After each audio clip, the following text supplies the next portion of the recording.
नमस्ते, कैसे हैं आप सब लोग। उम्मीद है शानदार, जिंदाबाद, जबरदस्त होंगे। 2026 में एक नौकरी आपके पास हो, कम से कम इतना प्रण तो 2026 में ले ही लीजिए। अगर 2026 की शुरुआत में भी अगर कोई ऐसा प्रण ना ले पाए और यूपी पुलिस की वैकेंसी सामने हो, तो फिर जाहिर सी बात है कि फिर आपकी मानसिकता में दिक्कत है। तो भाई ये प्रण तो लेना पड़ेगा, तभी आप शायद उतनी मेहनत दे पाते हो उसको जिसमें आप सेलेक्ट होना चाहते हो। मुझे लगता है कि यूपी पुलिस बहुत सारे बच्चों की चॉइस होती है, वर्दी वाली जॉब भी है, बहुत सारे बच्चे सिर्फ वर्दी चाहते हैं। पुलिस उसमें नंबर 1 पे आती है और अपने स्टेट की पुलिस हो तो उससे बढ़िया कोई बात नहीं है। चलिए, तो मैं आज बताने वाला हूं उन सभी बच्चों को जो भी फॉर्म भरने की तैयारी कर रहे हैं या फॉर्म भरने की सोच रहे हैं, उनको ये वीडियो फॉर्म भरने से पहले देखना चाहिए। अभी आप देखना चाहते हैं शुरुआत में तो उतना फायदा नहीं है। जब आपको फॉर्म भरना हो तब ये जरूर देख करके जाना। आपको एक एक कॉलम बताऊंगा, हो सकता है इसको बहुत सारे लोग जो फॉर्म भरते हैं साइबर कैफे में बैठकर, वो भी हो सकता है बहुत सारे हमारे स्टूडेंट्स हों, तो वो लोग भी देखते हैं।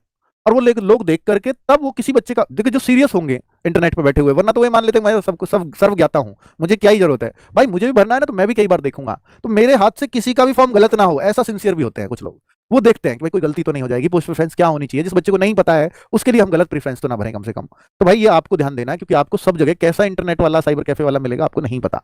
वो उसको आपके करियर की चिंता नहीं है क्योंकि वो उसका फॉर्म भी नहीं है, उसको चिंता होगी भी क्यों। तो आप उसके एक गलती से, क्योंकि आप मैंने बहुत सारे बच्चों को देखा है, सर ये कैफे वाले ने गलत कर दिया, ये तो साइबर कैफे वाले की गलती है, मेरी गलती थोड़ी है। भाई ये थोड़ी है यार, उन्होंने बोला थोड़ी है भर्ती बोर्ड ने कि आप साइबर कैफे वाले से भरवाओ, वो तो ये मान रहे हैं आपका फॉर्म है आपने भरा होगा। ठीक है, तो इसलिए वो सब बातें सब बहाने होते हैं कि भाई उसने गलती कर दी, इसने, ये गलती आपकी है अगर आपका फॉर्म है तो। ऑनलाइन आवेदन करने की अंतिम तिथि, देखिए ये ज्यादा ज्यादा जरूरी है, इंपॉर्टेंट बात है कि यहाँ करेक्शन का कोई समाधान नहीं किया गया है। वो बात अलग है आगे हो जाएगा या नहीं होगा अभी नहीं पता। पिछली बार यूपीएसआई में दे दिया था उन्होंने जब बच्चों ने बहुत रिक्वेस्ट की थी, पर अब होगा या नहीं होगा मुझे भी नहीं पता, आपको भी नहीं पता। तो हमारा ध्यान किस पे होना चाहिए कि फॉर्म में कोई गलती ना हो जाए फॉर्म में कोई गलती ना हो जाए भाई, इसलिए वीडियो देखना जरूरी है। कुछ बच्चे तो फॉर्म भर भी आए होंगे, मुझे पता है, ऐसे एडवांस बालक भी हैं यहाँ पर। तो फॉर्म कैसे भरना है इस वीडियो को देख करके आप अपना फॉर्म खुद भर दोगे घर पे बैठ करके, इतनी सहजता से बताऊंगा हर एक चीज। UPPBPB.gov.in, ये गूगल क्रोम पे जाकर के ये टाइप कर दोगे तो आपको सही वेबसाइट मिल जाएगी। वेबसाइट का इंटरफेस कुछ इस तरह से होगा। इसमें आपको क्या क्लिक करना है, या तो यहाँ आ जाइए आरक्षी नागरिक पुलिस, इस पर क्लिक कर दें, पर ये चलते रहते हैं ऐसे। तो फिर यहाँ नोटिस वाले कॉलम पे क्लिक करें, तो नोटिस फिर रुक जाएंगे तो इस तरह से नोटिस आएगा, इस तरह से ऊपर ही ये रुक गए। इस पे क्लिक करते ही फिर ये आ जाएगा, ओके कर दें। ठीक है, अब ओके करने के बाद फिर आप इस पेज पे पहुंच जाते हैं। तो यहां पर अगर आपने पहले कभी कोई फॉर्म इस भर्ती बोर्ड की वेबसाइट पे नहीं किया तो ओटीआर भी नहीं किया होगा, तो ओटीआर करने वाले बच्चों को रजिस्टर हेयर दबाना है, जो पहली बार फॉर्म भर रहे हैं भर्ती यूपी पुलिस का, या जिसने एसआई का भर दिया उसको जरूरत ही नहीं है, जिसने होमगार्ड का भर दिया उसको ओटीआर की जरूरत नहीं है, वही वाला ओटीआर। यहाँ लॉग इन विद आधार या log in with DigiLocker, log in with account, तो मुझे लगता है कि अकाउंट के अगर आईडी पासवर्ड याद है तो उससे कर लो, डिजी लॉकर पे सब होंगे नहीं, तो लॉग इन विद आधार भी कर लीजिए, कि अगर आपके आधार में आपका ही मोबाइल नंबर है तो फिर उससे बढ़िया कोई बात नहीं है, फिर इसको क्लिक कर दीजिए। और जो बच्चे ये कह रहे हैं कि सर मुझे ओटीआर करना है तो ओटीआर कैसे करूं, तो ओटीआर वाले बच्चे एक वीडियो देखें, यूपी पुलिस ओटीआर डाल दें बस, ओटीआर कैसे करें तब भी देख लेंगे। 8.25 लाख बच्चे देख चुके हैं इस वीडियो को, शिवम सर ने बना रखी है एक एक पॉइंट। ओटीआर में क्या करना होता है, वन टाइम रजिस्ट्रेशन, यानी आपकी बेसिक डिटेल, 10th की डिटेल, माता पिता का नाम, आपका नाम, कैटेगरी सब भरवा लेता है, ये बेसिक डिटेल है ना। बाकी डिटेल तो जो गहराई की डिटेल है वो इस फॉर्म में मांगता है। तो भाई ये डिटेल आप कैसे भरें, कहां से ओटीआर करें, वो सब इसमें समझा रखा है। ओटीआर वाले बच्चे तो उस वीडियो को देखें, फिर इस पे आएंगे, वो भी ओटीआर करने के बाद फिर से ये पेज पे आएंगे, और फिर उनको भी यहीं log in with Aadhaar ID या log in with account, OTR वाले तो अकाउंट तो अभी बनाया होगा, फिर वो यहाँ डाल देना। नहीं तो आधार से भी आप कर सकते हैं, अगर आपके आधार में आपका मोबाइल नंबर है तो जनरेट आधार ओटीपी, तो आपका ओटीपी आ जाएगा, ओटीपी इसमें डाल दोगे, सक्सेस हो जाएगा, लॉगिन हो जाएगा। ठीक है, मतलब आप अकाउंट के आईडी पासवर्ड भी भूल गए तो भी आप आधार से जा सकते हो, अपने अकाउंट में एंटर कर सकते हो, अच्छी बात ये है। अब यहां पर फिर अगले पेज पे ये आ जाता है, लॉगिन होते ही ऑनलाइन एप्लीकेशन। ऑनलाइन एप्लीकेशन पे क्लिक करेंगे तो वहां ऑनलाइन एप्लीकेशन में आजकल एक ही भर्ती चल रही है, वो यही यूपी पुलिस वाली है ना, क्योंकि पहले तो इस पे होमगार्ड भी आता है यहाँ, पर होमगार्ड के तो फॉर्म कंप्लीट हो चुके हैं अब, तो यहाँ फिर वो अप्लाई पे कर दें। चल रही है एसआई की, एएसआई वाली चल रही है, अच्छा अच्छा, हाँ वो भी चल रही होगी भाई, एएसआई वाली शायद नीचे होगी, हाँ ये रही, दो भर्ती चल रही है। तो ये इस पे टिक करेंगे जब आप इसका फॉर्म भर रहे हैं, तो यूपी पुलिस वाली ये है भर्ती, यूपी पुलिस वाले अप्लाई कर देंगे। ठीक है, चलो एएसआई वाले नीचे वाले भर देंगे, उनके लिए कोई सेपरेट वीडियो तो आई नहीं है, वो भी कहेंगे कि हमारे लिए तो बना ही नहीं। भाई वही चीज है उनके लिए भी। अब आप देखो, जनरल इंस्ट्रक्शंस आपने पढ़ लिया, अब दूसरे नंबर पे कॉलम पे आ गया ऑनलाइन एप्लीकेशन। ऑनलाइन एप्लीकेशन ये कहां से, अरे भाई इस पेज से अप्लाई पे क्लिक करते ही अपने आप खुलेगा, एक एक स्टेप बिल्कुल नेक्स्ट पेज का बता रहा हूं। ये सारी डिटेल आपको भरी हुई मिलेंगी आपके ओटीआर से, ओटीआर में ये सब भरा हुआ था आपका, चाहे जब भी भरा हो, इस वेबसाइट नहीं भूलती आपको, आपने अपने अकाउंट में लॉगिन किया है, सब भरा हुआ ऑलरेडी मिलेगा, जो ब्लैक ब्लैक हो रखा है। अब एक चीज है जो मदर्स नेम, जो आपको डालना पड़ेगा। ठीक है, मदर्स नेम यहां फिर से डालना पड़ेगा, वो आप डाल देंगे। नेक्स्ट, ये सब भरा हुआ मिलेगा व्यक्तिगत विवरण। देखिए आवेदक का पूरा नाम, ये दिनांक, ये जेंडर फिर से बाहर डाल दो, मेल, राष्ट्रीयता सिटीजन ऑफ इंडिया, भरा हुआ मिले तो भी कोई दिक्कत नहीं है ना। बाकी वैवाहिक स्थिति ये आपको भरनी पड़ेगी, क्या पता शादी हो गई हो, पहले नहीं हुई हो और अब हो गई हो, इसलिए भरनी पड़ेगी। ठीक है, नेक्स्ट पेज पे चलते हैं। मूल निवास का विवरण आपको देना होगा कि हाँ क्या आप उत्तर प्रदेश हैं तो यस करना है, अगर आप अदर स्टेट से हैं तो नो करना है। आपके अवसर में जनरल से हूं, मुझे मूल निवास नहीं बनवा रखा, तो मुझे यस करना है, नो करना है। यस तो करना ही पड़ेगा अगर आप उत्तर प्रदेश के मूल निवासी हैं तो। सिर्फ नो वो करेंगे जो उत्तर प्रदेश में नहीं रहते, बाकी सारी कैटेगरी यस ही करेंगे, उससे फर्क नहीं पड़ता। अब इसके बाद देखिए ये इंपॉर्टेंट, मतलब मैंडेटरी नहीं है, स्टार नहीं लगा रखा, जरूरी नहीं है सबको भरना पड़े, क्योंकि जो अदर स्टेट वाले हैं वो तो सब इसमें जरूरत ही नहीं है। अब कोई कहे कि सर मैं तो जो है वो जनरल कैटेगरी का हूं, तो फिर उनको ये नहीं भरना पड़ेगा, है ना। मूल निवास नहीं है मेरे पास तो नहीं है, तो कोई बात, जनरल वालों को तो नहीं भरना पड़ता। मूल निवास डोमिसाइल प्रमाण पत्र जारी करने का जिला, तो भाई जिला भी हाँ आपको पता ही होगा किस जिले से आपका जारी हुआ है। उसमें एक अथॉरिटी पूछता है कौन सी अथॉरिटी से बना है आपका मूल निवास, तो ये देख लेना तहसीलदार, एसडीएम क्या लिखा हुआ है आपको, जहां साइन होते हैं ना मूल निवास पे वहां दिख जाएगा, डीएम है, एसडीएम है या तहसीलदार, इनमें से कोई होगा। डीएम नहीं होता, एसडीएम और तहसीलदार ही होता है अधिकतर। मूल निवास डोमिसाइल प्रमाण पत्र जारी करने की तिथि, और भाई आपको ना लिखना नहीं है, ये यहाँ से सेलेक्ट करना है, ये अपने आप हो जाएगी अथॉरिटी, दिख जाएगी कौन से ने साइन कर रखे हैं आपके। सब डिविजनल मजिस्ट्रेट लिखा रहता है तो वो एसडीएम ही है, उसकी फुल फॉर्म है वो। ठीक है, कई बार सब उसको देख करके बच्चा कंफ्यूज हो जाता है, सब रजिस्ट्रार भी हो सकता है शायद इसमें, वो आप देख लीजिएगा क्या है। तो यहाँ किसका बना हुआ है, मूल निवास डोमिसाइल प्रमाण पत्र जारी करने की तिथि क्या है, तिथि भी आपको पता है, जारी करने की तिथि लिखी हुई होती है, उस पर वो भर देंगे। आवेदन पत्र यानी मूल निवास डोमिसाइल प्रमाण पत्र आवेदन संख्या क्या है, इसको सही गौर से भरना। कई बार सीरियल नंबर को हम भर देते हैं उसमें, और कई बार उसको, और इसके लिए परेशान रहते हैं। ये डोमिसाइल सर्टिफिकेट एप्लीकेशन नंबर है, एप्लीकेशन नंबर, और ये डोमिसाइल सर्टिफिकेट सीरियल नंबर है, तो इन दोनों को बिल्कुल गौर से भरवाना। वरना आप ये सोचते हो मेरा फॉर्म अब रिजेक्ट तो नहीं हो जाएगा, जबकि ये छोटी सी बात है, शायद इससे कुछ दिक्कत भी नहीं होगी, पर ये आपको परेशान जरूर करके रखेगी, इसलिए इसको थोड़ा ध्यान से भरना है ना। कौन सी चीज वो है और कौन सी चीज वो है, वो लिखा रहता है साफ साफ मूल निवास पे, देखते ही समझ आ जाएगा आपको, बस देखते नहीं इसलिए भरवा देते हैं। और भाई इंटरनेट वाले को मतलब नहीं, वो तो सीधा भर देता है। श्रेणी कैटेगरी ओबीसी नॉन क्रीमिलेयर, ये सर्च करें भाई, देखो यहां ना सेलेक्ट करना है आपको, एक ओबीसी क्रीमिलेयर होता है, एक ओबीसी नॉन क्रीमिलेयर। अब क्रीमिलेयर तो वो तो जनरली माना जाता है, क्रीमिलेयर तो उसको 18 से 22 साल ही मिलेगी एज का। नॉन क्रीमिलेयर करना है इसको अगर आप ओबीसी का फायदा लेना चाहते हैं, और ओबीसी सर्टिफिकेट है आप पर, उस पर भी लिखा रहता है NBC non NCL non creamy layer लिखा रहता है।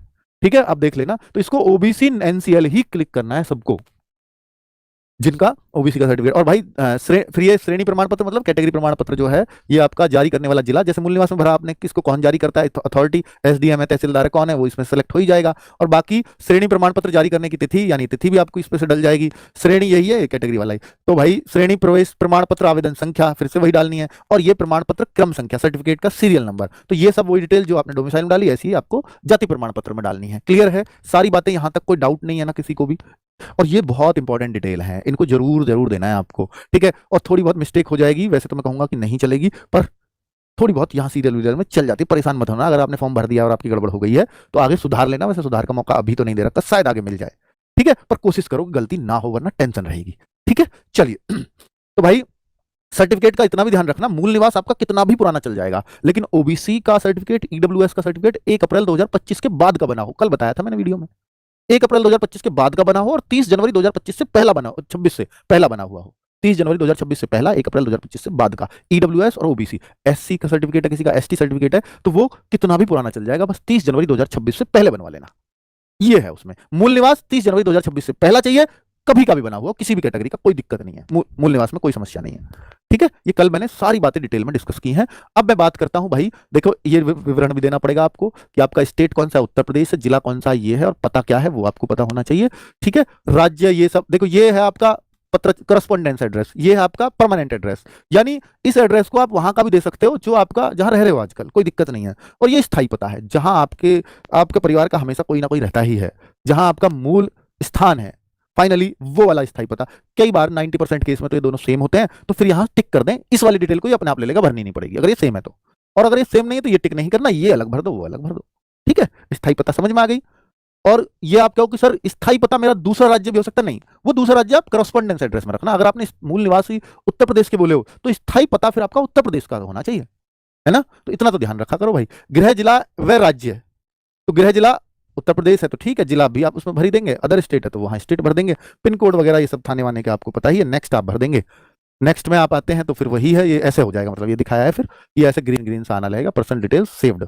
अब नेक्स्ट कर दें, पहले सेव होंगी फिर नेक्स्ट होगा, तो ये सेव तो हो गई। सेव होने के बाद फिर ये आएगा कि आपने पर्सनल डिटेल का एकदम ब्लू हो गया, इसका मतलब ये काम खत्म कर दिया है। लेकिन नीचे ही एक कॉलम है, क्या आप स्वतंत्रता संग्राम सैनिक के आश्रित हैं, तो भाई डिपेंडेंट ऑफ फ्रीडम फाइटर हो आप, अगर हो तो यस करो, वरना नो करो, नो ही करेंगे बच्चे।